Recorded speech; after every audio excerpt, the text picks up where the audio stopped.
It's the best-selling plane in the world, and it's the only one in its class that comes from the factory with something no one else makes standard: a parachute for the whole plane. Today, we're finding out why Cirrus built failure into the design from day one, and whether it made the SR22 the smartest plane in the sky or the most honest one. Welcome to Phantom Ultimate Ride. In 1985, near a small airport in Wisconsin, a pilot named Alan Clapmeyer was involved in a mid-air collision. His plane lost part of its wing. He survived. The pilot of the other aircraft did not. A year earlier, Alan and his brother Dale had already founded a small aircraft company out of a barn in rural Wisconsin. After that collision, they walked away with one idea that would define everything they built next. A plane should give its occupants a way out, even when the pilot can't fly it out. So when Cirrus certified its first aircraft, the SR-20, in 1998, it came with something no production plane had ever had before: a parachute built for the entire airframe. 2 years later, in 2000, the same system went into a bigger, faster aircraft, the SR-22. Plenty of pilots called it a gimmick, a crutch for people who couldn't fly properly. Then, in October of 2002, a Cirrus pilot pulled the handle for the first time in a real emergency and walked away. The system itself is almost deceptively simple. Above the pilot's shoulder sits a single red handle. Pull it, and a solid fuel rocket fires the parachute clear of the aircraft in a fraction of a second. Anyone on board can do it, not just the pilot. Cirrus built the system with a wide safety margin. The recommended deployment speed is under 140 knots and as low as 400 feet above the ground in level flight. But pilots have pulled the handle at speeds nearing 190 knots and altitudes under 500 feet and still walked away. Cirrus has a phrase for this, drilled into every pilot during training: pull early, pull often. And the company's own data backs it up. There has never been a fatality when the parachute was deployed inside its intended limits. October 2002, near Louisville, Texas, a mechanic reinstalled an aileron incorrectly. The pilot lost control after takeoff, pulled the handle, and walked away. 2015, Fayetteville, Arkansas. Former Walmart CEO William Simon's engine failed mid-flight. He deployed caps, came down on a busy road, and survived, along with everyone else involved. 2021, near Denver. A Cirrus collided mid-air with a much larger aircraft on approach. The pilot pulled the parachute. Both planes landed safely.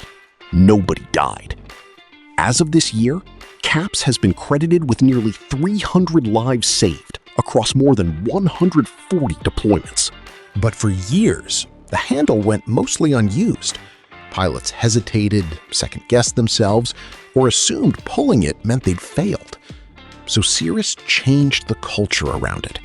They built a training program that treated the parachute as a first response, not a last resort, and told pilots in plain terms that pulling it was never something to be ashamed of. It worked. By 2014, for the first time, more pilots were pulling the handle than were dying in crashes. The airplane hadn't changed. The people flying it had. By any measure, the bet worked. For 24 straight years, the SR series has been the best-selling high-performance single-engine piston aircraft in the world. Cirrus has now delivered more than 11,000 of them. Go back further, and the SR-22 alone has outsold every other piston single on the planet every single year since 2003. Combined with its smaller sibling, the SR-20, it's the most produced general aviation aircraft of the 21st century, accounting for nearly half of the entire piston aircraft market. It wasn't cheap either. In 2001, a new SR-22 cost around $300,000. Today, that number has more than doubled, and buyers kept coming anyway.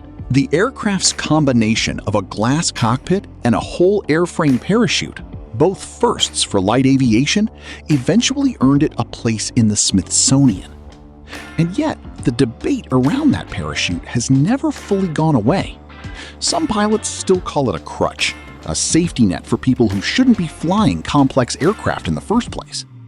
Cirrus never argued the point. They just kept building it into every single airplane they made. Whether it's genius or overcorrection depends on who you ask. But the sales numbers, the museum exhibit, and 24 years of market dominance suggest most buyers have already made up their minds. In 2025, Cirrus added a second layer to that same philosophy. The G7 Plus became the world's first single-engine piston aircraft with an FAA-approved autoland system.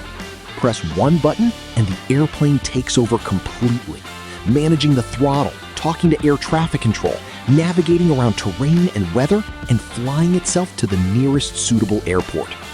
It doesn't stop at landing either. The system brings the aircraft to a full stop, shuts the engine down, stops the propeller, and walks passengers through exiting the airplane, all without a single hand on the controls. And here's the part most people don't expect. You don't even have to press the button. If the system senses the pilot has gone quiet, flown erratically, or lost consciousness from something like hypoxia, it can activate itself. Cirrus wasn't even first to build this. Piper beat them to it in 2020, then Daher. The Vision Jet came third. What Cirrus did do first was bring it to a piston single, the kind of airplane a weekend pilot actually owns, not just a turbine jet operator. That combination, a parachute for the airplane and an autopilot for the emergency, was significant enough to earn the Vision Jet Aviation's Robert J. Collier Trophy, one of the industry's highest honors. Two systems, 25 years apart, built around the same idea. The airplane shouldn't need a perfect pilot or a perfect engine to get everyone home. Not everyone bought into the idea. When Diamond launched its own twin-engine competitor, the pitch was almost a direct challenge to Cirrus. Why trust a canopy you can't steer when a second engine gets you to an airport instead? For years, that was the real debate in general aviation: redundancy through engineering or redundancy through escape. What often gets left out of that argument is that the SR22 was never certified to recover from a spin the traditional way. The parachute isn't an added bonus sitting on top of a normal airplane. It's a certified, load-bearing part of how the aircraft is allowed to fly at all. And even with all of that engineering, Cirrus's own data shows the hardest problem was never mechanical. It was human. Pilots trained for years to pull that handle still hesitated in the moment, waited too long, flew too low, or simply couldn't bring themselves to do it.